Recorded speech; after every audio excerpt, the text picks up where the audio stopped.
Whovians and Misties are in for a treat. On August 17th, join the stars of Mystery Science Theater 3000, Mike Nelson, Kevin Murphy, and Bill Corbett live in movie theaters nationwide as they take on the 1983 Doctor Who film, The Five Doctors. For locations and to purchase tickets, visit fathomevents.com/rifftracks Doctor Who. Hey y'all, it's me, Mac Weldon. I'm here to tell you about something I made. With a smart design, premium fabrics, and a simple shopping experience, Mac Weldon underwear is definitely better than whatever you're currently wearing. Now, you'll pardon my boasting, but this is true. In addition to looking and feeling great, all Mac Weldon products are crafted with natural fibers that have built-in performance capabilities, so they work hard too. Like I'm working hard for you, my underwear does the same. I even have a line of silver underwear and shirts that are naturally antimicrobial, which means they eliminate odor. And as you know, or do not know, I'm here to tell you right now, I am antimicrobial. I cannot abide a microbe. All this, and it's shipped right to your door. If you don't like your first pair, you can keep it, and I'll still refund you. No questions asked. That's your business and none of mine. Go to macweldon.com and get 20% off your first purchase using the promo code PFT. Hello to any new listeners. My name is Paul F. Tompkins. I'm the host of this show that you're about to listen to. And I just wanted to quickly explain to you what it is. You're going to hear a standard explanation in the body of it, but just so you know before we get started, it's a sort of improv talk show hybrid where I have a special guest on the show. I interview them and try to get a lot of details out of them. The interview always starts with a blind question from the last episode's guest. So they don't know who they're asking, and the person answering doesn't know who the question came from. And the questions range from very heavy to very light, and everywhere in between. Then I have some improviser friends come on, and we do a set of narrative improv, which is, instead of little scenes that are unconnected, it's one story with no break. We just go through and we play various characters and various voices, and there's some sound effects, and my friend Eban Schletter scores the whole thing live on piano. He's there in the studio with us. It all starts with me doing a stream of consciousness monologue. Everything is entirely made up on the spot. It's that's the name Spontaneanation comes from the fact that it's a spontaneous show. So there you have it. I'm very excited to have Ira Glass on the show. Unsurprisingly, a guy who is a great interviewer is also a great interview subject, and we're thrilled that he made the time for us. And he's terrific. I think you'll really enjoy his story, and I think you'll really enjoy the improv with three of the best improvisers that I've ever known and had the pleasure to work with. So there you have it. Thanks for giving us a try, and I hope that you will try a few more. On with the show.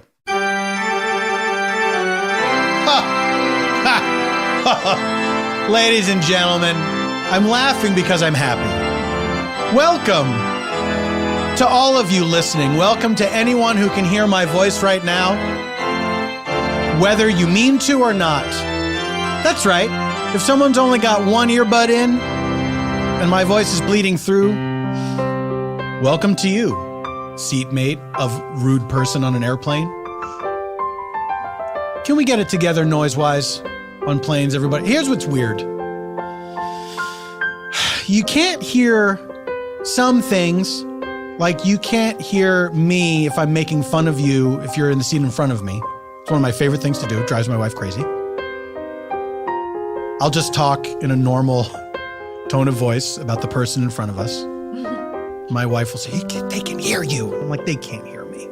I'm very good at this. And yet, somebody playing a game on a tablet across the aisle from me, and I don't mean that in a bipartisan way. I mean in a literal way. Somebody playing their Plants vs. Zombies or what have you. Plants vs. Zombies 2, perhaps. I can hear all the boings, sproings, bonks, and splats.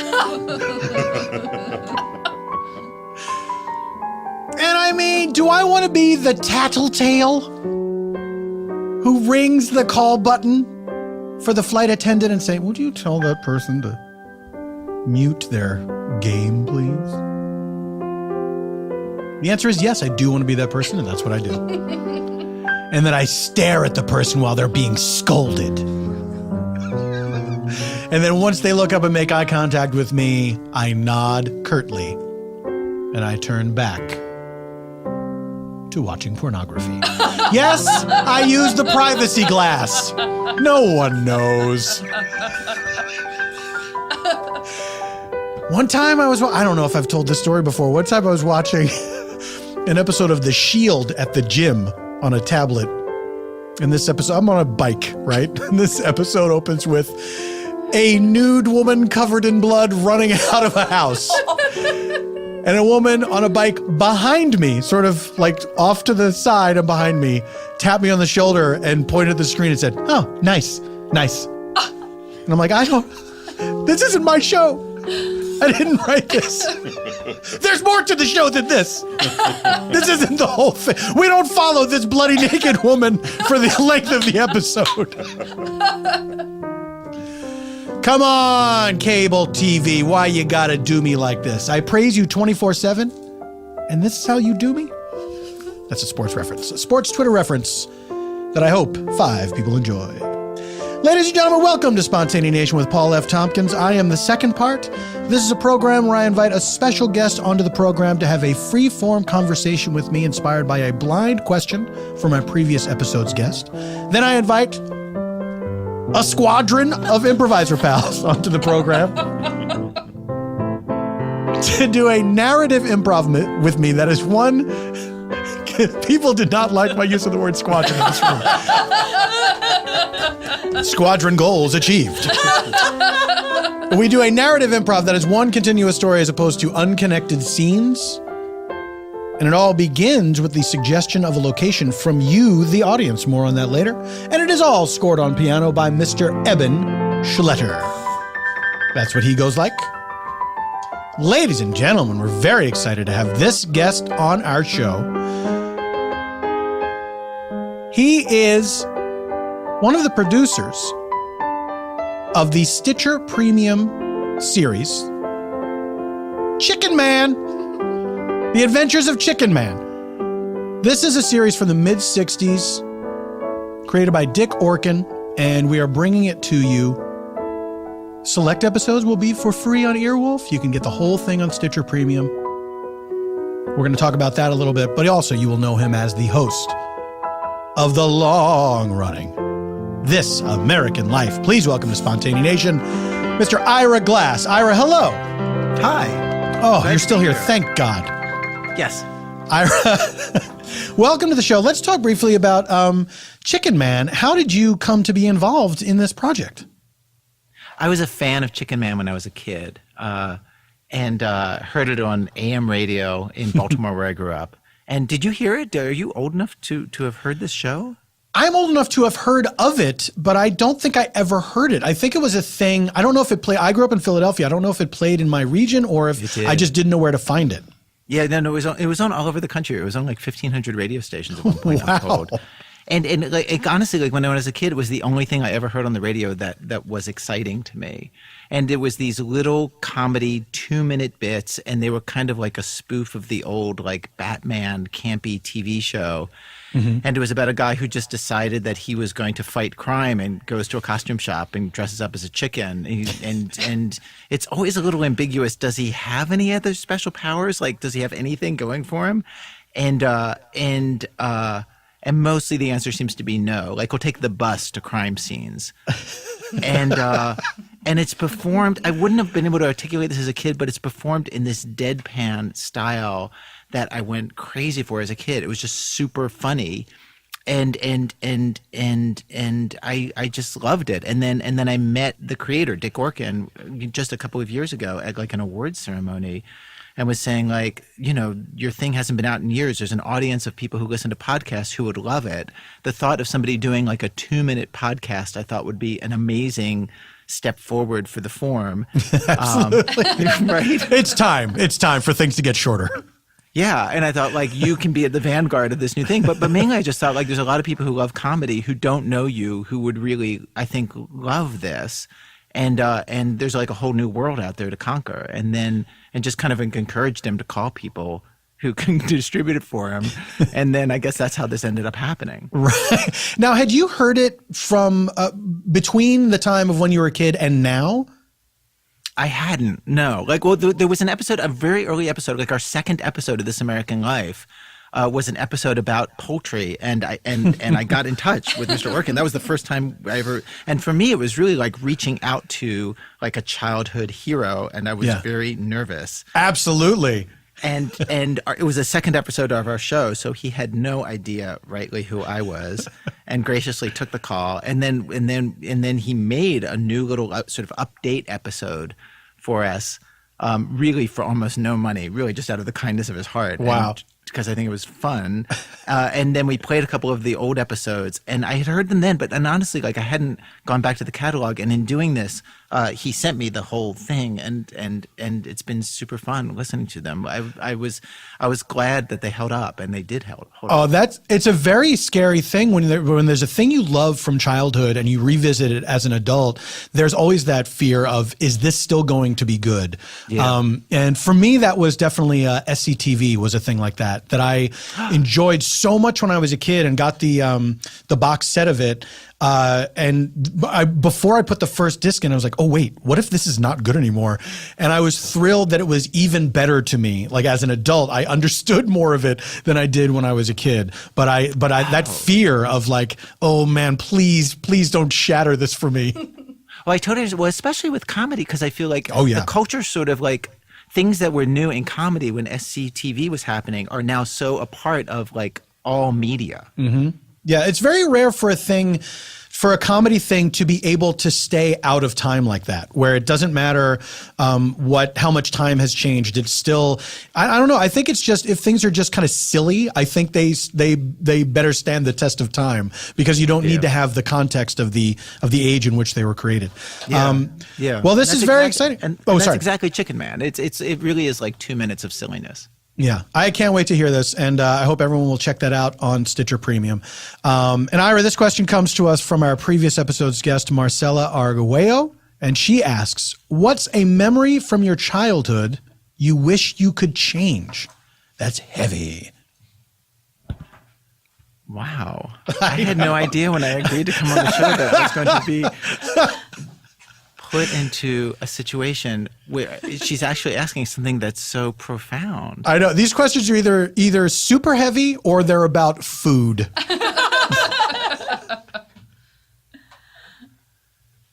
Okay. Well, before I actually ever had an actual girlfriend, there was a girl who I don't feel like I should say her name here on the podcast. That's fine. We do that. There's a lot of that on this podcast. And like I hadn't like really kissed a girl or just anything, but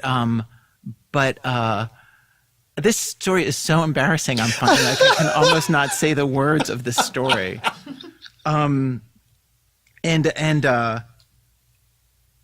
Okay, and basically. Somehow in my mind, I'll just describe my actions and then not try to rationalize what I was thinking. Absolutely. But somehow, like we were, like it wasn't. The very clear memory I have is I'm with her and her family, and somehow I got the feeling of like she was like would like like kiss me, like let me touch her. Like I had this idea, but I don't think it had even happened yet. How old were you? I don't even want to go there. Okay, fair enough. I want to say middle school. Middle school for sure. Fair enough. And just very immature and not so awake to like everything around me. Mm-hmm. And I think, I mean, I know for sure that I sort of was edging towards like trying to feel her up a little bit. Mm-hmm. But in the room with her family as we were watching a movie on TV, and I remember very clearly it was a movie that I was not finding to be funny at all, but they were finding to be funny. And then somehow I think I just thought, like, as a kid, you just think like, well, nobody's noticing what I'm doing. But I think I think that like there's just no way nobody noticed. And I'm sure at some point she just must have brushed me off. And I don't think I got very far on this quest. But there was like a hand sort of reaching, and I was sort of above, I was reaching around her shoulder and sort of heading downward. The perfect towards her towards her boob. Yeah. And I think at some point I got stopped. And I think that, like, honestly, like, thinking about her affect, she just kind of like shrugged it off and just kind of like smiled it off. But I feel certain that I must have been seen, and her family was there. And then the whole thing, like, they were an utterly mysterious force to me too, because they were non-Jews, and I just hadn't been in that many non-Jewish homes. So I just thought, like, everything is crazy upside down world here. Like, who knows what's permissible here? Well, it's true. Like, and I remember around the same time, I had a friend named David Baroe, and his dad drank beer and had beer in the house. And I remember, like, I had never been in a house. Like, everybody's house I had ever been to was all Jews. And Jews, I guess in suburban Baltimore, they didn't drink beer. It just wasn't a thing. Beer was just something that you saw on television. Like there's a cliche, I think, of just, like, Jews, at least at that era, not being drinkers. They would just eat at any occasion that non-Jews would drink. Jews would just eat. And like, so I didn't know adults who drank, really, or if they did, I certainly wasn't aware of it, like, in 6th and 7th and 8th grade. And I remember like seeing in David Baroe's house, like, beer in the fridge. And I just thought, like, it's as if there had been, like, a loaded gun in there. Like, I just remember thinking, like David Baroe's dad, it made me see his dad so differently. He seemed like such a man in a way that, like, no Jewish dad that I knew ever seemed. I feel every word I'm saying, I feel so embarrassed about that. But I'm sharing with you the truth in a truthful way. I totally, that's exactly what I would hope that you would do. And it's fine. When was the first time you tasted alcohol? I mean, there's alcohol at, like, Jewish ceremonies. So, like, there's like 4 cups of wine at Passover and stuff. Oh, well, let's say beer. But recreational alcohol. Yeah. When I went off to look at colleges, I remember, visiting Northwestern, like, at a frat thing. I was given beer and drank beer and wasn't too impressed with it. I honestly didn't start drinking for real until I was about 30. Like I didn't see the point of it. Right. Like, I really just didn't get it. And then I really got it. But yeah, like, I didn't drink. Yeah, I was not a high school drinker. And then once I got out into the world, because I dropped out of college pretty early and started doing comedy, started doing open mics and everything. And so I very much wanted to fit into the world of grownups. So that's when I started drinking and smoking. Yeah. And my first experience with drinking beer was, of course, like, just completely too much, and was carried out of a bar by 2 friends, like, my arms draped over their shoulders and the toes of my shoes dragging on the floor. Wow. But when you think about it, do you think of it as a happy memory, or do you think of it as, like, oh my God? Oh, I was mortified by it for a really long time. And now there's so much distance that I can look back at, and it really is like another person. Like, that kid, he didn't know what he was doing. He was a young kid. He was having fun. He was figuring things out. But for the longest time, it really was like a really embarrassing thing, because I was carried out, and it was a college bar in Philadelphia near the University of Pennsylvania. I think it was called Murph's Tavern. And I think it just famously served underage kids because they were college. It was like, this is on the line. So I'm visiting my college friends, and we're just drinking pitcher after pitcher of beer. And for some reason, I had tasted beer before, never liked it. For some reason, it was now delicious to me. Like, this is great. It was ice cold beer. And so when I was being dragged out after throwing up in the men's room, the bartender, I think was Murph himself, who was like a cartoon of an Irish bartender, like a big guy with, like, beautiful snow white hair and a big mustache. And he yells out, "Another satisfied customer," and everyone applauded. And it was mortifying. So when I think about it now, I can finally enjoy that. So when you were in your 30s, what made it different for you? And what was the drink that turned it around?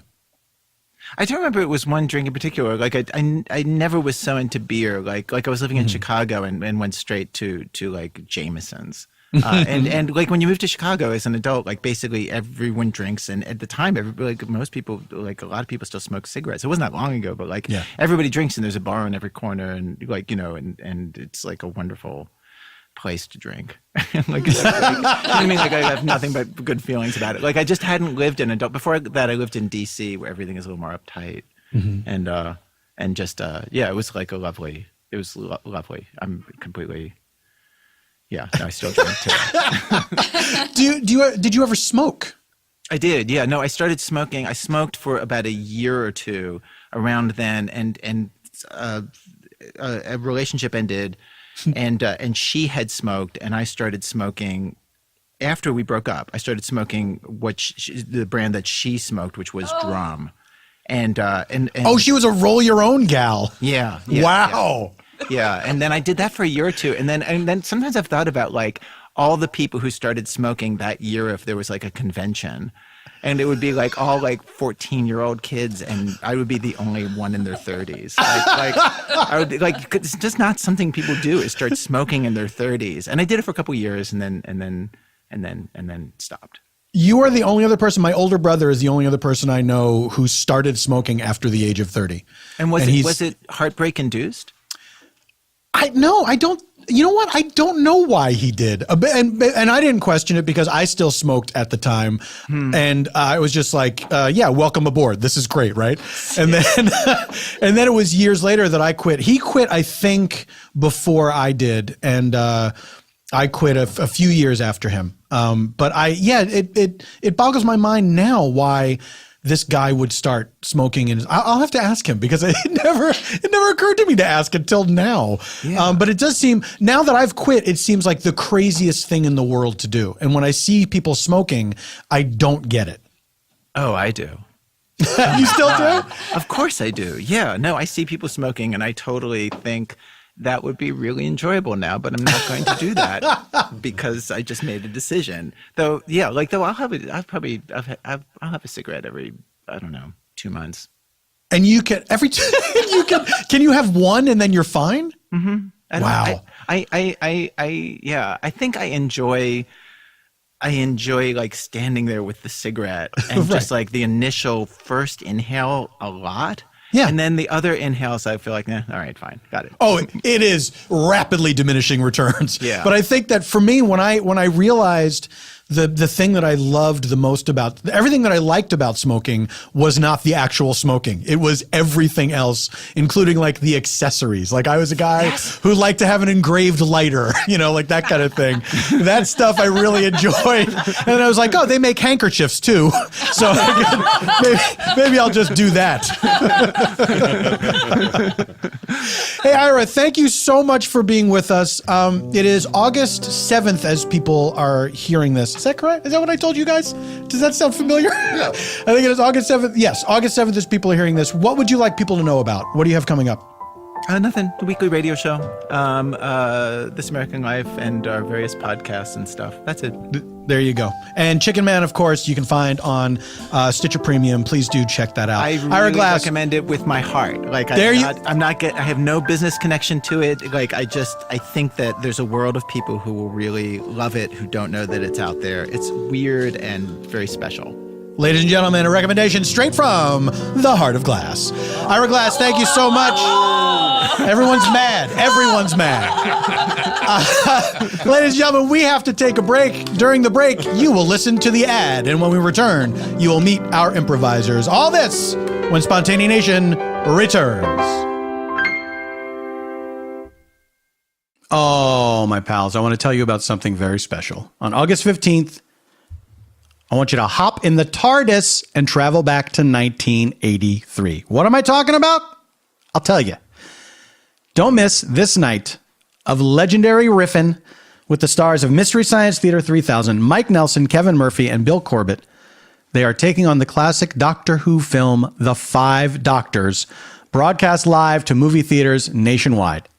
If you can't make it on August 15th, you catch the rebroadcast on August 24th. I'm so excited that these guys are advertising on my show I love them, have always loved them. I was a big Mystery Science Theater 3000 fan, big fan of riff tracks. I was a big Doctor Who fan. This was the era when I was heavy into Doctor Who. I remember being very excited for this television special at the time. It was a movie-length episode of Doctor Who featuring all of the actors who played the Doctor, except for one guy who was dead, and they just got a different guy to be him. And another guy who, I guess there was some contract stuff, and he did not participate except in archival footage where he was stuck off screen and sometimes in a freeze frame for a very long time. So even at the time, as excited as I was, I knew this was kind of not good. So to see these guys making fun of it is going to be hilarious. For locations and to purchase tickets, visit They trick me every time into reading the 3 W's. Go to fathomevents.com/rifftracks Doctor Who. All one word. RIFFTRAX Doctor Who. It's going to be great. I can't wait to see this. If you haven't seen a Riff Tracks live event before, you should go do it. It's really cool. If you're not going to be there in Nashville when they do it live, go see it in a theater. It's a really fun night out, and it's great. These guys, if you're not familiar with what they do, you're welcome. You're going to love it. They're fantastic. All right. That is fathomevents.com/rifftracks Doctor Who. This is a huge endorsement from me. Welcome back. Hope everyone enjoyed the ad, which they definitely listened to. Ladies and gentlemen, it is time to meet our friends from the world of Make Pretends. Seated right next to me. No! She wasn't ready. She was doing a thing. She was adjusting her levels. Were you adjusting some levels? Oh, did you get them adjusted? Oh no, do you need some time to adjust them? Should I talk to another person? This style is doing nothing. Oh. That's what I've learned from today. Might be the wrong one. I'm sure I picked the wrong one. I mean, listen, I'm alive and well. I don't want to say it's not like a life support dial. Is it the first one there? Is that what it is? It should be. Oh, okay. Oh, yeah. Ryan, I don't want people to hear your voice. I'm trying to preserve the mystery. All these other podcasts, they talk to the engineers. I want people to imagine what the engineers sound like. Janet Varney is here. Little Janet Varney. Great to be here. Welcome back to the show. It feels like you haven't been here for quite some time. I know. Well, you've been busy shooting your television program. Mm-hmm. You were there do you shoot that in Atlanta, I believe? Yeah. We have Coca-Cola just running out of the tap. Right out of the tap. Use it to clean your cars. That's all I got. I just know that that's a thing. Great tip. When you're warned off of drinking Coke, that's what people say. Like, people use that to clean their cars. You want that in your body? Oh, I thought it was that it damaged your car. Oh, I don't know. I thought it ate away everything, so you could polish your car with it. I think it, including the paint on the car. Fair. I think that's what the lesson All is. right. Well, folks, just to be on the safe side, don't clean your cars with Coca-Cola. Use Pepsi or Sprite, a clear soda. Sure, Use still a clear effervescent. soda. Oh, what a great word! Isn't it? Although I want my performance to be effervescent. That's my goal. That's why we call you one Alka-Seltzer tablet. Right? Do we all do that? Well, Janet, when you were in Atlanta, did you eat boiled peanuts? I guess I didn't. But I feel like I like boiled peanuts in general. Do I? Does that make them extra crunchy? No, I don't like them. No, it sure softens doesn't. them. It softens them. Oh, no, I have my teeth for that. There you go. Janet, I'm going to look across from you at this person. I wish you would. She's smiling. Hey. What a pleasant person I'm looking at right now. Her name is Jean Villepique. Hello. Jean, Hello. welcome back to the show. Thank you. Am I close enough? Yeah, there you I go. think you are. Thank you. Jean, any embarrassing stories from childhood? No, it was great. It was embarrassment-free, as most childhoods are. That actually reminded me of my first kiss story, which is I was very tall. I grew quickly, and there was So it's kind of intimidating to the boys who are on their way. And a friend, a sort of not close friend, had a kissing party because her parents didn't give a shit. Kissing party. And it wasn't even that my cute. God. Like, everyone can come hang out here and we can drink, kind of thing. And it was like 5th grade. So there were probably Wait, we can drink. We can drink alcohol. I think so, yeah. But it was Her parents adverti- did not care. But now, was it advertised as a kissing party? Is this a thing that I people think said? maybe they said make out. Like, people are going to make out. Sure. So it was like, People okay, are here going this to comes. make out. And we'll all watch. Their parents had like a porch room with like, they had been on safari, so there was like a stool from an elephant's foot. Like, it was just this very weird room and stuff. And all of these, everybody coupled up, but there were like 4 extra girls because, I don't know. And I was one of the 4 extra girls, so we were like biting our fingernails by the wall. Like, duh, duh, duh, duh. And this kid I had a crush on was making out with this girl, Dana. And then she went to go to the bathroom. And then he was like, shrugged and was like gesturing me like, you want to come over? And I was like, yeah. Of course. So he was lying sideways on a couch. And I kind of Thanks like, for the opportunity. I kind of like rolled Next. over to get on the couch, like long ways, and leaned in to kiss him. And then I just fell off of this couch, like full on. And then I probably just rolled across the door. All the way home. Never mind. And Dana came back from the bathroom, and it was all fine. This, when you say a porch room, it was like a screened-in porch? It was not so porchy. They had a very, very big house. So I think this was just like a room, like a, what did people have? They called it like a garden room or something like that. It was like a tiled room with their trinkets from their Sunroom, traps, like sort of a sunroom porch room. It wasn't like screens where you have lemonade. It was like where their collections existed or Where something. their It was fancy. elephant feet are. They also had a pornography closet under the door. Oh, what? Under the door? I mean, they had a door under the stairs, like a triangular closet, like Harry Potter. And all the boys, there were a lot of kids in the family, and they just kept their pornography in there. It was no big deal. And I was like, what is this? And what? And I was not allowed to go back there. I think I was like, yeah. How about it? Pornography, family just like pornography magazines. closet. Yeah. Just like, Jesus. Jersey, man. no problem. Jersey, man. Wow. Gene, God love you. I'm glad you're here today. It worked out okay. It really did. It took a while. And your height leveled off at a certain point. Yeah. Just so 6th people know grade, and that then you're never- not. Yeah. You're not a giantess. No. You're not a Bran of Tarth. Gene, I'm going to look away from you. And look at this gentleman sitting right across from me. Also feels like you haven't been here in a while. Is that true? Because you've been shooting Drunk History. That's correct. Yeah. The Cack Attackers now know who it is. Uh-oh. It's Craig Cackowski. Corporal Craig Cackowski reporting Improv Squadron, sir. Call back to the beginning of the show. Yes. Craig, Scrag. Spall. you're my favorite from the Dark Crystal. Welcome back to the show. Welcome back, Craig. We're going to be here. Now, Craig, you couldn't possibly have any childhood stories that ended in embarrassment. Oh, I did recall in 4th grade that me and a group of friends, this was shortly after the movie Grease came out, which I think will date me. I am too young to remember Chicken Man, but I am old enough to have mooned my class shortly after Grease. Several times, the teacher would... Several times. The teacher would frequently leave, and I think these are 9-year-olds that she would leave in a room alone, for a while with busy work, and I think she was probably getting high. Like in hindsight, I mean, like, why would I honestly would not blame any teacher. Yes, Not at all. but we mooned the class several times. And How many guys are we talking about? I'm assuming it's all guys. It was 5 guys. Five guys. And we would get up and pull our pants down and show our butts to the class. And one girl reported us. And I had to see the principal. And he was like, anything you want to tell me? And I honestly had no idea what he was talking about. You really didn't? No, I didn't know what I was in trouble for. He really had to pull it out of me. He's like, you didn't show your fanny to the class? Luckily, he was not a British principal, so he meant butts. Sure, that's right. He meant butts. That's right. Can I? And we got paddled. No, whoa. really? Oh. What Yeah. the fuck?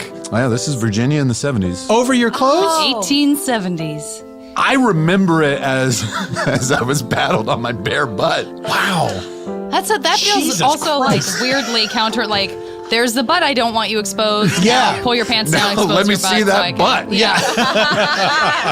Can I ask one question? Yes. I just want to know what the moment of decisiveness and conversation was with you and the guys. Did you have a signal? I also have some what I mean? follow-ups, Like, yeah, just some sort of like, you Yeah. know what I'm doing? Was there a Yeah, meeting was it? And then you beforehand? march up to the front. I was not the ringleader. I think I kind of got roped into it, but once we've been doing it for a while, I think I was. For a while. I think I became mad with power, and I started to initiate it. I think it was more just like the teacher leaves the room, and you just kind of like lock eye contact, and you're like, "Should we do it?" Wow. You know, How many times would you say? I'd say a dozen. A dozen? Wow. How long? A dozen moons. You just like whoop woo. Were you guys like na na na na na na? Wiggling? Did you wiggle? Was there any choreography at all? I feel like we sang "Greased Lightning" while doing that as well. Oh my god. Oh, wow. And like, so the thrill was the same every time. It was like, this is great. And what was the reception? Obviously one person was put out by this. I think the boys were amused and the girls were grossed out. But I think it just never occurred to us that anybody would report us. Yeah. And they did. Yeah. They did. But I wish I hadn't done it. I wish I hadn't been caught. Right. I wish I had not been paddled. I wish I had not had that awkward conversation in the principal's office. I would like to completely erase that memory, or at least 30 years later, 40 years later, talk about it on a podcast. Did you have to tell your parents? Yeah. Oh, yeah. Yeah. Jesus. They think it's hilarious to this day. Sure. How do they feel about the stranger assaulting their child? They were cool with it. I think they had to sign off on Yeah. it. Like, I think they literally had to give permission for the parents' permission in order to be paddled. It's so crazy to think that there was a time, and I guess there's still places where that's allowed. Corporal punishment. Where people are like, parents are like, yeah, I mean, if you act up at school, I guess it's, I accept that as the rules. Feel free to beat my what- child. So I don't have to do it. Now, at the time, though, when you told your mom and dad, did they laugh then, or were they had to play it straight? No. They had to play it straight. Right. They took it very seriously at the time. Yeah. Jesus Christ. Janet, very quick. First kiss story? Is it worth it or no? I'm trying to think. I mean, listen, I had a real early first kiss. I probably was How like old were my you? friend Allison. Well, I played boyfriend girlfriend with my friend in preschool. Played boyfriend girlfriend. Yeah. That's adorable. Yeah. So just some general smooching Right. from like 2 5-year-old girls. I- Calm down, everybody. I was very old in terms of first kisses. I was a junior in high school. And it was my girlfriend, my first girlfriend, and she made the first move. And I was like, finally, this is over with. yeah. I mean, it's finally the seal has been That's a broken. lot to, yeah. Yeah. That's one of those things where you really are. I you're think I like, was- I'm starting to dread it because it hasn't happened Oh, yet. I think I was petrified to try because what if it was not received well, and then my life is over. Yeah. Craig, first kiss. Junior year of high school, my prom date, There we go. At the prom. as I was dropping her off. As I was mooning her. Oh, wow. Craig, what are we finding out about Ladies and gentlemen, we have to take a break. During the break, we will check out our responses from Twitter for the prompt for a location. Here's how it works. When we're getting ready to record, at the beginning of the recording, we'll send out a prompt asking for suggestions for locations. You have 5 minutes to give us a location from the prompt. Then we will choose one and use it, and we will read your name on the air if your one is chosen. I feel like this is very awkward still. I haven't yet gotten into a smooth explanation of all this. But follow Spontaneanation on Twitter, spelled just like it's spelled on your phone as you're listening to this. Spontaneanation on Twitter. And when we record, we ask for the prompt. Give us the suggestions at the time of the prompt. Don't just give us suggestions when you think of one throughout your day. And there we go. So we're going to check that out, find out what we got, and then we're going to do our improv, all of this and nothing else, when Spontaneanation returns.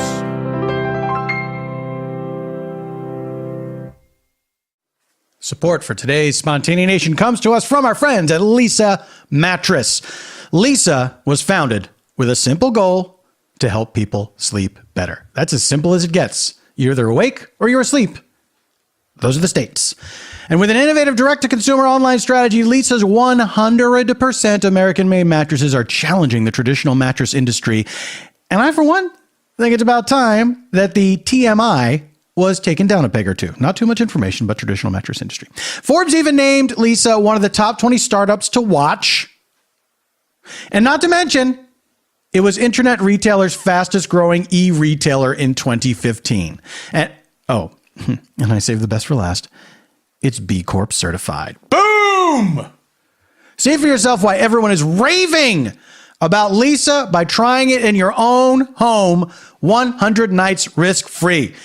You'll be raving as well. You'll be raving like your Baltimore football team. Edgar Allan Poe. Choose from 3 different premium foam universal adaptive feel layers, including everybody's favorite, the 2-inch Avena foam top layer for cooling and breathability, the Distinguished Gentleman's 2-inch memory foam middle layer for body contouring, and the hidden gem, the 6-inch dense core support foam for durability. Lisa mattresses are available online only in the United States, the United Kingdom, the United Canada, and the Unified Germany, or at the Lisa Dream Gallery in Soho, New York City. And the mattress ships to you compressed in a box. What? With prices starting at just $525, you've got nothing to lose. That makes you dangerous. Plus, for every 10 mattresses Lisa sells, they donate 1 to a shelter. That's a nice thing that I'm not making a joke about. They have already donated over 10,000 mattresses. Thank you, Lisa.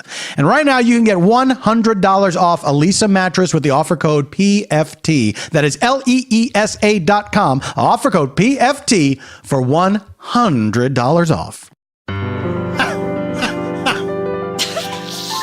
I mean, the first ad break was so good, I was like, it's a shame the second ad break is not going to top it. And it did. Ladies and gentlemen, welcome back to Spontaneanation. We have gotten our location. We received our location from Twitter. We're ready to begin our improv, but first, just so as you know, in order to aid us in our storytelling, we use 3 sound effects that move us about in time and space. Let's say we need to travel into the past for some reason. Someone having a memory. We're learning how something came to be. We'll use this flashback button. Into the past we go. Let's say we need to return from a flashback, or we need to travel into the future for some reason. We'll use this flash forward sound effect. The future. Let's say we're in a scene, and we need to find out what is happening at the exact same time somewhere else. This is the only one that moves us only in space, not in time. We use this meanwhile sound effect. Past, present, future. Everyone gets it. Now, ladies and gentlemen, it is time to reveal our location provided to us by Twitter user Dog Dad Bod. That's his handle. Dog Dad Bod goes by Mr. Wednesday's Raven. I like people who have a fake thing for both. Is the profile picture some food? Probably. Dog Dad Bod, aka Mr. Wednesday's Raven, has provided us with this suggestion, which is jury deliberations. Jury deliberations. We take you now to some jury deliberations. Well, before we take a vote, a preliminary vote, I think we should just go through all the evidence one more time. Is that necessary? I've made up my mind. Wally, you said you made up your mind when we first sat down in here, and I think it's important that we all remember that we're supposed to deliberate. Well, I take issue with that because I actually said I made up my mind under my breath as we walked out of the jury room. Wally, I can't be responsible for hearing things you say under your breath, and I'm aware there are a lot of them. Now, let's go over the evidence. I'd like to see the murder weapon one more time. Oh, boy. Okay, the murder weapon. I'm sorry, alleged murder weapon. Right, okay. Thank you for the correction. Nothing is set in stone. This is the gray area. Except the gravestone of those people that were murdered. We don't know. It could have been a suicide. Okay, so here we have. Could have been a suicide. We don't know. Well, let's go over the facts then, because that's crazy. Here's the axe covered in blood and brain matter. Oh, you had it? We didn't have to summon the bailiff for it, or? Oh, I thought this was it in this box of plastic-covered weapons. You asked for it every 10 minutes. The guy got tired of going back and forth. Okay, I'm sorry. Gail, you're doing a great job as forewoman, by the way. Thanks. I thought I wanted this, but it's a lot more responsibility than I feel like I can handle. I still think I should have been the foreman. We couldn't stand the sound of your voice. And What? I made that very clear from the beginning. The littlest you can speak is going to be the best for the case, I think. What's wrong with my voice? Thanks, Nina. Thanks for having my back, and I have your back too, sister. You bet, Gail. Okay, so, and what's your name again? I'm so sorry. Dwight David. My name is David Eisenhower? My name is Dwight David Eisenhower. Right. Dwight David. Okay. I'm frequently confused for the former president, but my name is Dwight David Eisenhower. And yet, when you're not the president and you have 3 names, you're often an assassin, so... Interesting. Wow, great logic, Nina. Thanks. That's usually if your middle name is Lee or Wayne. My middle name is David. My middle name is Anne. Anyway. It's okay, you got this, Gail. You got this. January 3rd. Mr. and Mrs. Navin are home in their home. Sleeping in their Navin bed. home. The Navin home. Where they live. Oh, for God. At 10 p.m., their doors broken into. Mr. Navin's feet are resting on his elephant stool. That's right. His feet are too long for his bed, which may or may not affect the guilt or non-guilt. They transformed their antiquities porch into a bedroom. Right, which I'm not passing any judgment on having or not having an I antiquities am. porch. We're not supposed to. I'm going to have to take Gail, an you're Anacin. doing a great job. I'm just going to take a quick Listen. Anacin. Okay, well, as everyone knows, I'm deputy foreperson. Thank you, Nina. I got We your never back. elected you that. You just So- declared yourself to be that. It's important to have, in democracy, it's important to have a good backup. I'm just lucky I was able to take time away from my NPR job to be here to be what I would consider to be the voice of reason on this jury. You sure reference voices a lot. Well, it's what I do. My voice is essential to my job, so I just... Hey, can the other 8 of us weigh in at any time, or the 4 of you are just going to dominate this conversation? I guess I was imagining just the 4 of us. I have certain things I'd like to say about this very complicated case. Me too. I've been around longer than most of you, and I got wisdom. Oh boy, these people, huh? These people. You get them on the stand and you know they're guilty right away. Have we heard from everybody? No, and I think we all know that I think he is guilty. In fact, I know he is guilty because I prayed on it. Okay, I think I can speak for myself and Nina as official officers of the court, pretty much almost legally, that we need to not, until we vote, we're not Hold on. going to say who is Gail, I hate to say this, but you're doing a great job. But maybe we should go around the table, make sure that everyone is present and accounted for, so we can just keep track. Thanks, Wade. Let's start with you. Okay, first of all, it's Wally. Sorry, Wally. Yeah, Gail, you're doing a great job except with names. The middle name Wayne is the murder name, and it's stuck in my head like a murder fact. I'm not the murderer. I never said I'm you on were. the jury. Nobody What are the accused odds you. that the murderer would serve on the jury? That would be impossible. I'm just a jury guy like you all. Anyway, Impossible unless the defendant is innocent. I doubt the defendant's innocent. Seemed pretty guilty to me. Sorry, Nina's soothing voice just put me to sleep for a second. Mr. Eisenhower. Eisenhower. Eisenhower. Mr. Armenhammer, what was your All right. So, okay, hold on. I'm so sorry. We're doing a roll call. Right on. Just trying to relax. Wally. Dwight David. Gail. Nina. Mrs. Abernathy. Bruce. Theorena. Mickey.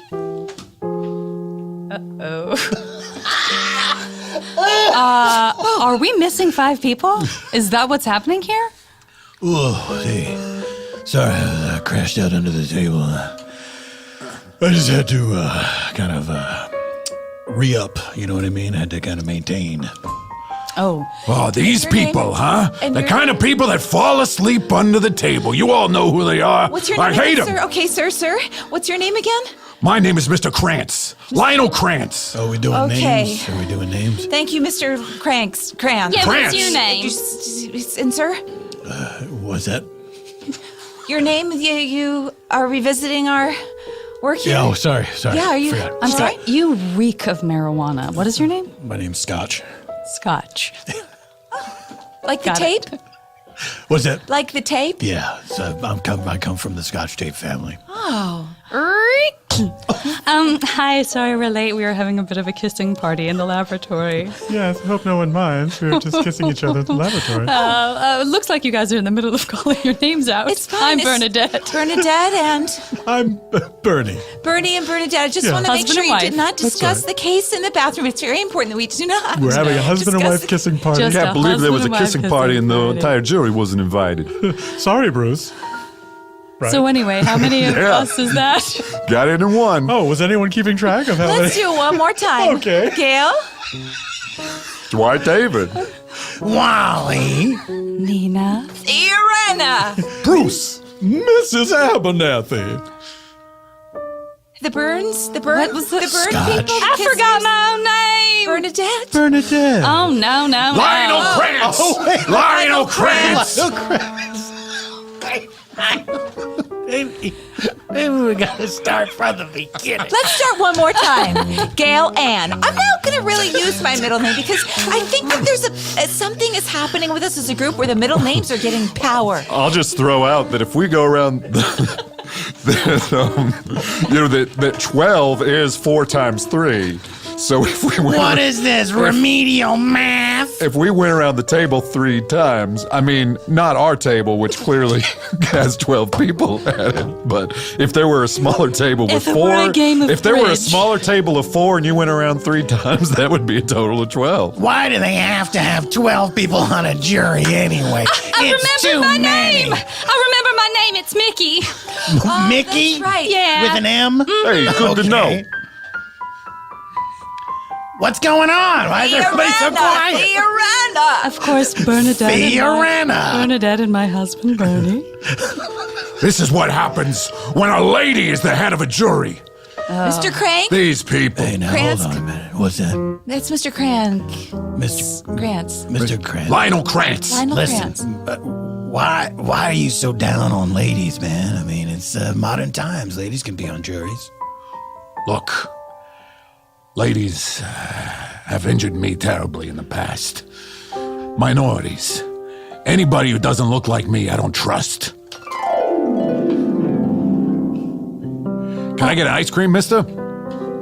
Yeah. What kind did you want? Wait a minute, are you a lady? No. I thought you were a man. What Yeah. kind of lady sells ice cream? The kind that likes to sell ice cream. I love selling ice cream, and I'm a man. I'm confused.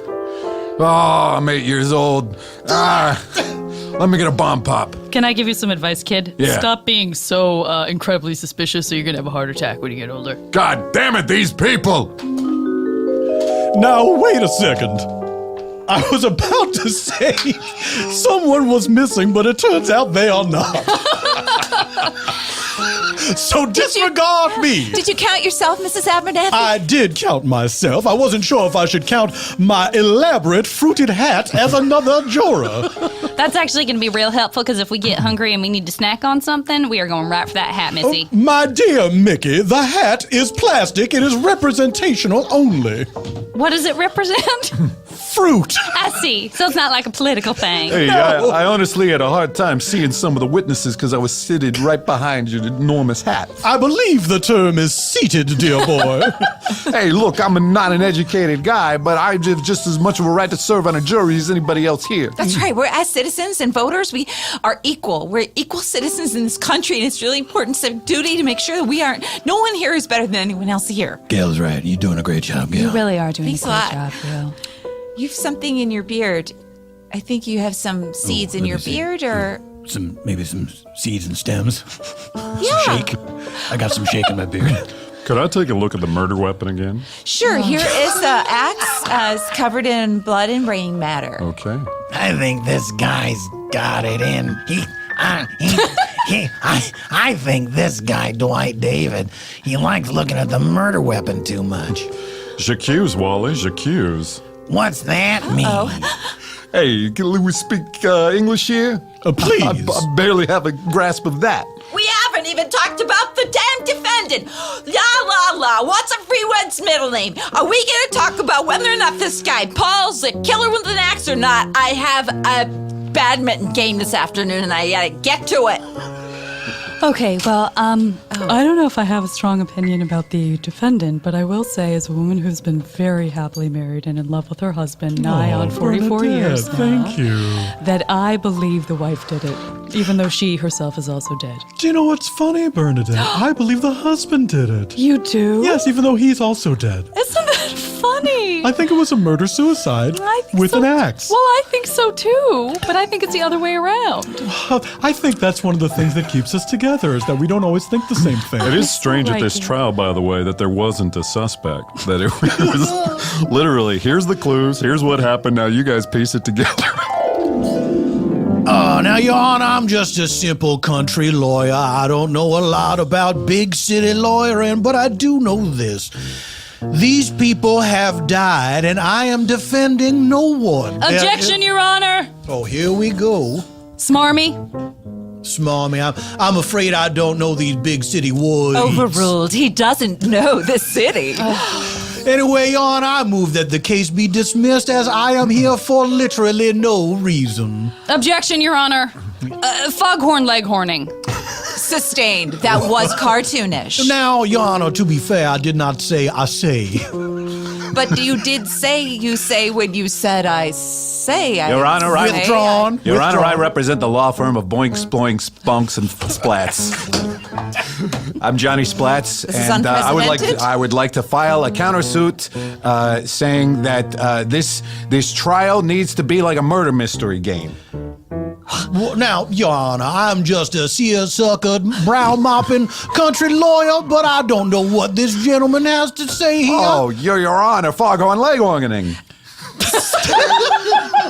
And I would just like to discern what brown mopping exactly is. Well, yeah, it's like this, Your Honor. I take out my handkerchief and I mop my brow so as to make a point, to say, as if to say, oh, this is all very wearying, this Is that a miscarriage. monogrammed handkerchief? I Yeah, thought Your you Honor, said brown objection. mop. Yes, I quit smoking. Oh, I Well, was well, going to we- accuse him of being a smoker, but I guess he quit, so never mind, Your Honor. Withdrawn. What a farce this has been. This entire case. I know, it's really up to us. We, as citizens, we have the power. We need to declare whether or not this was a murder-suicide or whether it was a murder. And if it was a murder, we have to find who did it. No, because- do we? I mean, Why? That's that our job? The only way I'm going to feel reasonable doubt is if I feel that there is someone else who could have done this. And as of right now, I do not feel anyone but the husband could have done it. I tend to agree with Mickey. Mrs. Abernathy, some of your fruit is coming off of your hat. What? Oh, I've never you're losing been. a banana. This is the most mortifying thing that's ever happened to me. Is that not real fruit? No, it's. Gail, you're doing a great job, by the way. Thank you, Gail Ann, if you don't mind. Gail Ann, it is my shame to report that these are representational fruits only. They are made of plastique and they are there to give the appearance of actual fruit. But I did not want a hat that would rot upon my head. Another lie, another lie. Well, surely a white lie, a mere fib. Sure. What's the difference between a white lie and a skin-colored lie? Gail, of what are you accusing me? Racism. What? Because I wear a fruit hat? You're accusing me of racism! What? Whoa! No one said that. You jumped I only tell white lies. Well, if you've told any today, All right, it's calm down, gonna affect calm the down. case. We all need to tell the truth, and Ari and Guy have to take another Anison. Okay, well, Ball, Thanks, Steve. Gail is taking an Is Anison. Gail leaving the room for a second? Yes, she is. Okay, good to know. Could you just stay above the table? I'm so sorry. I'm uncomfortable with you just being down there. I'm just worried about the smoke, trying to keep it contained. Look, a good I think point. it was curious that the pornography closet remained unmolested, as it were. That if there were somebody breaking in from outside, why not take the valuable pornography collection in the pornography closet? Yes, That's I mean, true. Some of those porns were over 20 years old. they were vintage porns. I recognize some of them, didn't Those you? aren't Bernadette? worth more than I did. $375, $450 on eBay. Now, the Theorenta. Theoretta. Theoretta, are you a bit of a pornography connoisseur? Well, I'm all over eBay, I'll just say that.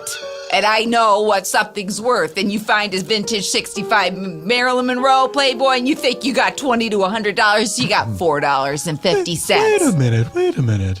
Bernadette, doesn't this seem... Are you Elder Spank 69 on eBay? Are you Elder Spank 69 on eBay? We've bought Hey, so you Elder many. Spank 69 on eBay? That's right, I believe in corporal punishment at every age. Is it okay that we have a connection, sure, to each other, but is it okay that we have a connection to this perfect stranger on the jury? Could we stay on the jury? It Is this never a came up during the interviews. conflict? Are you guys the Burnsies? Yes, of course. We're Bernie and Bernadette Bernsey. That's right. Oh, I got burned by you a couple of years ago. Burned by In the fairness, Burnsies? it's right in the name. You sent those oven mitts back and said they did not work. Is that why you only gave us 2 plus signs after the A instead of the traditional 25? I have a very steady way of conducting business. Theorenta, I apologize. I just want to make it clear that we returned the oven mitts because we thought that oven mitts was code for paddle. And when we caught the oven mitts and they were soft, there was no point to us keeping them. Yes, we wanted to spank the shit out of each other. It's a real challenge to spank someone with an oven mitt, I'll tell you that much. Oh, we tried. That's why we made the note that they were gently used. So a Spank 69 is when you're simultaneously spanking each other? That's right. That's right. Anyway, did we solve this thing or what? I think Can we all go home? we're all guilty. I think none of us are guilty. You are so suspicious. I'm sorry, but you are so defensive about everything that we talk about. I feel like your face turns red. You immediately say that you're not the person. You said you weren't the killer, as if anyone was saying you were. I have intermittent rosacea. Where? That was a real room killer. Bailiff. Come in. The judge wants to know if you guys have reached deliberations yet. You've been in here for 2 days. Oh, hello, Bailiff Rudy. How are you today? I'm doing fine, thank you, Mrs. Abernathy. That's a wonderful uniform blouse you're wearing. I think we should let Gail handle the response. Sorry. Are we in trouble? Mr. Bailiff. Ooh. No, you're not in trouble, but the judge is worried that there might be a hung jury. I'm a bad girl. Theorenta. I'm sorry. Excuse me. Sorry, Bill. Gail Ann, will you get a hold of the jury, please? You're doing a great job, by the way. I wouldn't really get a hold of the jury because it's not my job to inflict any. We're not supposed to touch each other. Okay, let me That just was the step rule, in for was a no second. touching. Can I just step in? If it would be possible, Rudy, for us to get a basket of fruit, possibly Real fruit on a or hat, plastic if fruit? that's no, we would like real fruit. I think for the gotta be real. comfort level of the jury, based on what they've experienced, they'd like it to be on a hat. But if it can't be, a basket is fine. Could we also get a bag of baked Lay's? 1 bag of baked Lay's and The a basket hell of, is that? basket of And then, fruit. Rudy, if you have any insight into who the killer might be, we would also take that. I have some theories. Well, Oh, I'd I mean, love we're to open. hear them. We're open. We're very open, aren't we, Bernadette? Oh, we don't get more open than we're open. Do you get what we're saying? Look, Oh, I think I get what you're saying. Yeah. go ahead. Sorry. All I know is that the murderer is in this room. Come back! Oh, the door. doors. Now wait, he was in the room when he said it, but then he left the room. So what does that mean? He locked the door. Well, I would never do it. I love all humanity and humankind, and I have a garden. I like things growing. Well, Gail, Gail Ann, no one thinks you did it. You're doing a great job. You are doing Thank a you, great Mrs. job. Abernathy. And obviously, I didn't do it because I'm on NPR. Right. Could we at least take a vote and find out where we all stand? Well, hold on a second. We haven't gone around the room yet and said if we did it. I haven't done it, obviously, because I'll be honest with you guys. I'm pretty high, and I have been for quite some time. Oh, Scotch. We know you've been high. Oh, really? How, is it obvious? Well, It's a little obvious. yeah, Nina said it. Mickey said it. A couple people, you nodded, and maybe you forgot. Do you think Rudy's coming back with those baked lays? Did you want to vote or? Yeah, I'll wait. I'll wait till everybody says if they did it or not. Oh, okay. So Just we to be say better. whether or not we did it, and then after that, we'll talk about whether we Yeah. think the husband or wife did it. Okay. Did you do it, Mickey? No, I did not. I prayed on it. I didn't do it either because I've been high. Did I say that already? Look, all I know is I got summoned to jury duty a few days ago, and, I'm just doing my time like anybody else. I'm not involved in this murder. I only found out about it, at the same time all you did. Could you put down those 2 paint cans, please? Look, I'm a painter. That's what I am. I'm a blue-collar guy. Come on. I don't We're a know real why you- cross-section of society here. Well, speaking for myself, I know that I didn't murder those people. I also did not murder those people. I've had my hands very full and busy for the Yes. last 44 years. We have a perfect alibi. We really do. During the murder, we were doing weird sex stuff. How dare you accuse me? How dare you? No one. I'll kill you all. I'll kill you. Please sit down. I'll kill Oh, you. God. It probably was you. Now, Dwight? come on. You didn't mean that, did you? It's just a thing that people say. It's not something that I say. I've never said it. I don't say that. I'll say it. Everyone thinks they want to kill someone. I did it. Sure, I did it. Fiorenta, are you confessing to the murder? Sure, I don't give a shit. I'm going to die in a couple of years anyway. Let's get out of here. Yeah, I think she did do it. She said as much. I mean, we got our murderer. I know we all want to leave, but I'm not sure taking the scapegoat on is the way to do it. Oh, don't worry. If they try and convict me, I'll get off. Your Honor, the jury has been deliberating for quite some time. Yes. Can we call this whole farce over and all go back to our respective lives? Oh, you're so charming. Objection, Your Honor. Yes, absolutely sustained. What was the objection? I'm sorry, I failed to. I seem to have misheard. Perhaps I have a bit of cotton in my ears. Oh, your accent is so different than our city accent, our hard city accent. Your Honor, I'm teleconferencing in with my partners Boinks, Sploinks, and Bonks. Right. They're all here as well. Thank you for your, yes, we're still waiting to hear. Our bailiff should be back any moment. Now, wait a second. I'm trying to follow this. Mr. Splat. He filed a motion, Sploinks. All right. And now, who is this young lady? Oh, I'm here on behalf of the dead couple. The Navin family, yeah. Okay, you're Navins. representing the deceased. Yes, because I'm concerned that since we don't have a suspect, people in that jury box right now, and by box I mean room, are talking about how they think that they might have killed each other, and I represent both parties posthumously. Well, And Mr. Highfalutin Plants vs. Zombies case over there, just because it became canon. now hold on a second. Your firm represented Plants vs. Zombies? Foim. Boinks and Sploinks represented plants, and I and Bonks represented zombies. Well, sir, I remove my straw hat in your presence. This is certainly an honor. Well, thank you, sir. The honor is all mine. Some days I just wish we could play a board game together.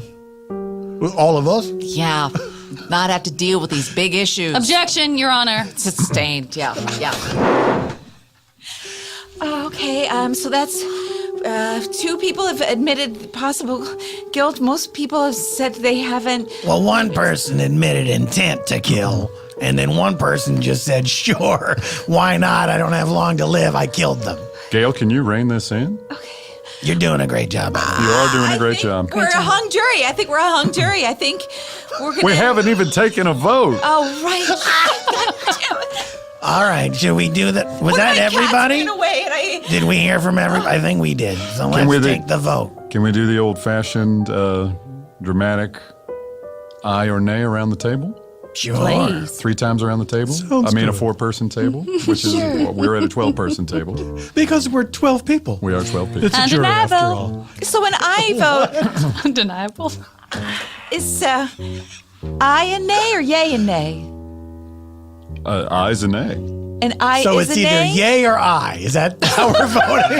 Yay or I? Yay or- I, yay. Yeah, you're right. I equals yay, and yay equals nay. And what does the yay or nay mean? The I or yay? The I means I think that the husband did it? The I stands for I think. Okay, that makes sense. And the yay means nay. I don't think, yay, nobody is dead. Yay, I didn't do it. There we go. All right, so it's I or yay.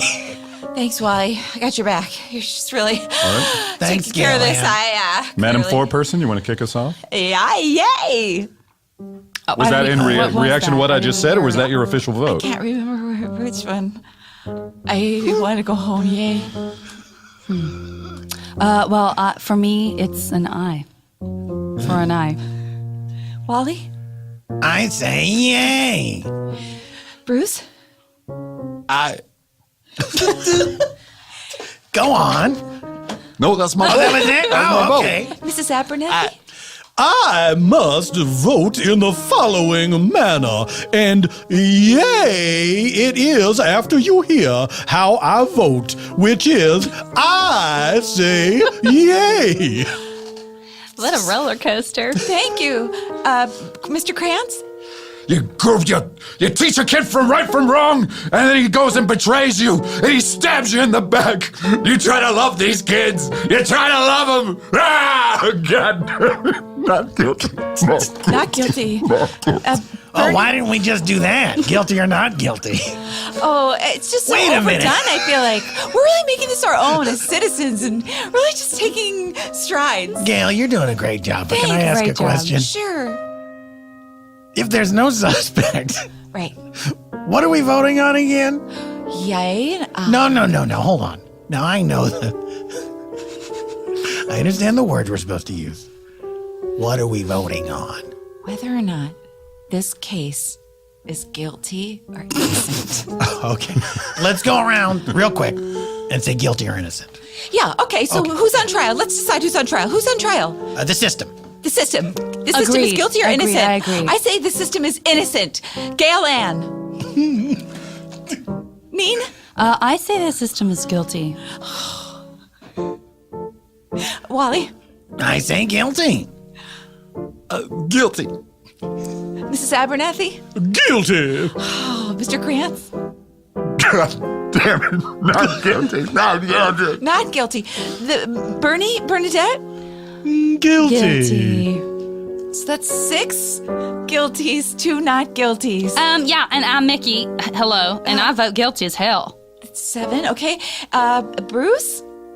Did we... I voted Oh, right, already. I'm so sorry. I'm a little confused. Scotch? Hey, everybody, how long was I out? Guilty or not guilty? Oh, guilty. We'll take it. Okay.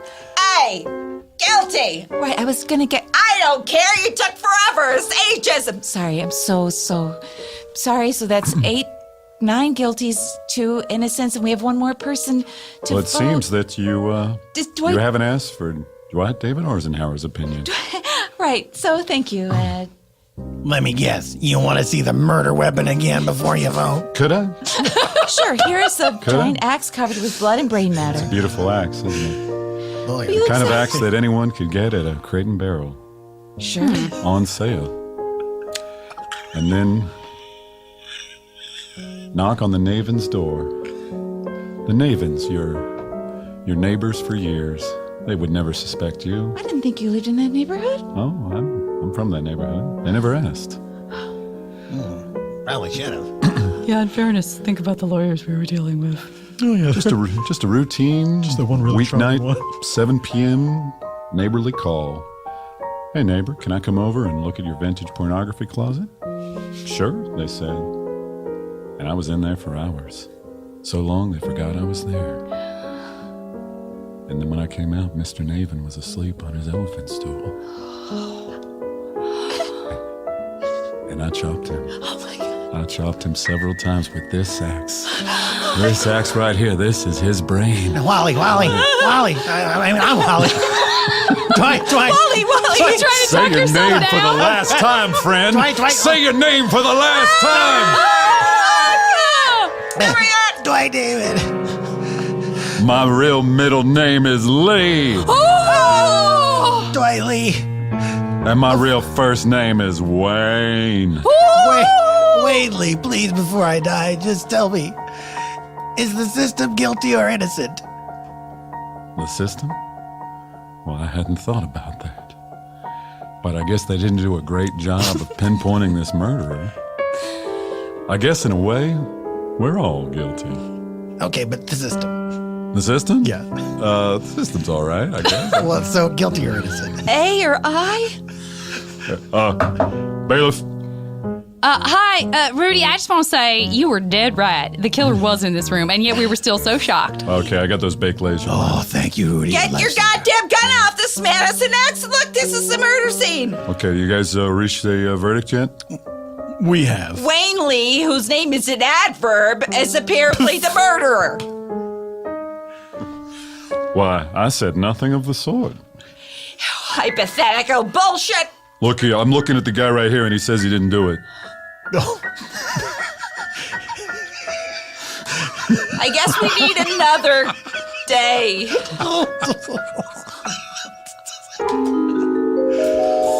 Oh, here comes the jury now, Your Honor.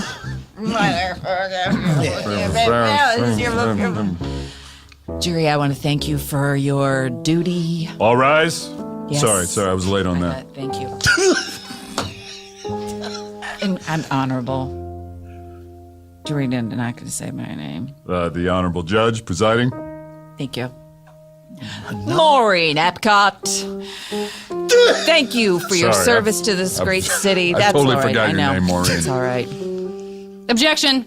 Side talk. Can we get to the verdict, please? Overruled. We all had a long day.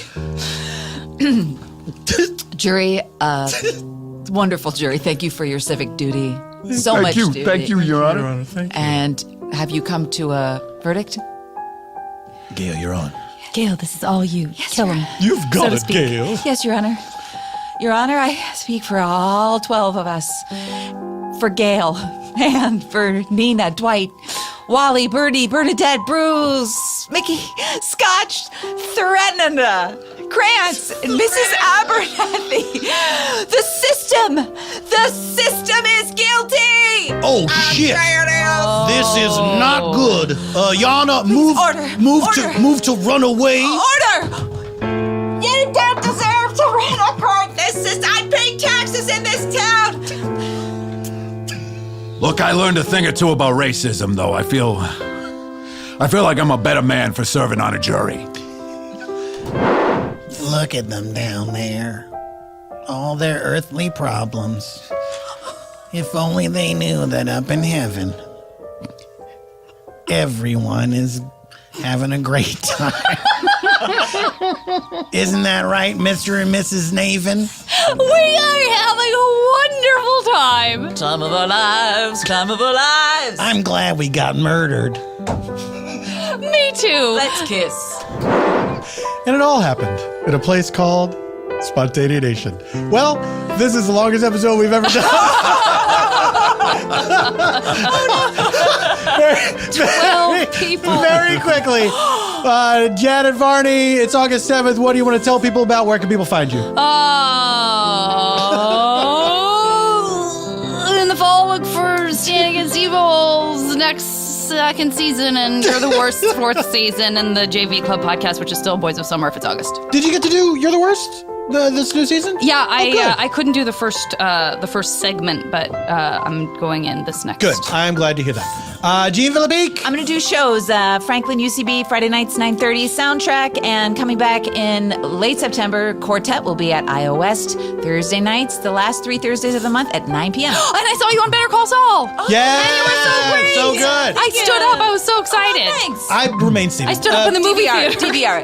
Villepique on Twitter. Right. Janet Varney on Twitter. Yeah. Okay, Craig. Cackowski on Twitter. Also Craigslist PCast to find out about my movie podcast with my wife Carla, and Orange Tux Improv to find out about my improv group with my wife Carla. And look for a new show called The Mayor that's going to be on ABC in the fall. I'm on at least one episode. There you go.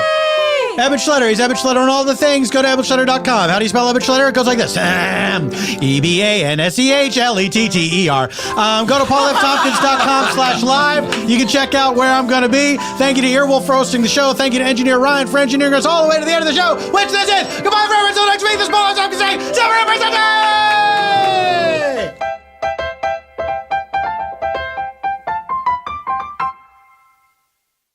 if you're a Whovian, if you're a Misty, if you're a Whovian who is a Misty, you're all in for a treat. On August 17th, join the stars of Mystery Science Theater 3000, Mike Nelson, Kevin Murphy, and Bill Corbett live in movie theaters nationwide as they take on the 1983 Doctor Who film, The Five Doctors. For locations and to purchase tickets, visit fathomevents.com/rifftracks Doctor Who.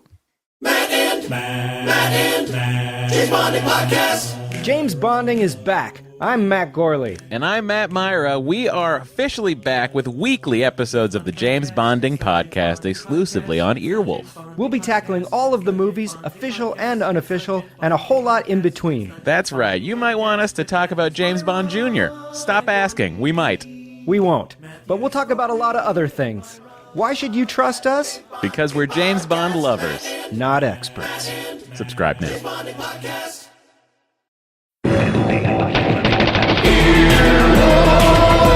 This has been an Earwolf production. Executive producers Scott Ackerman, Chris Bannon, Colin Anderson, and Paul F. Tompkins. For more media and content, go to earwolf.com.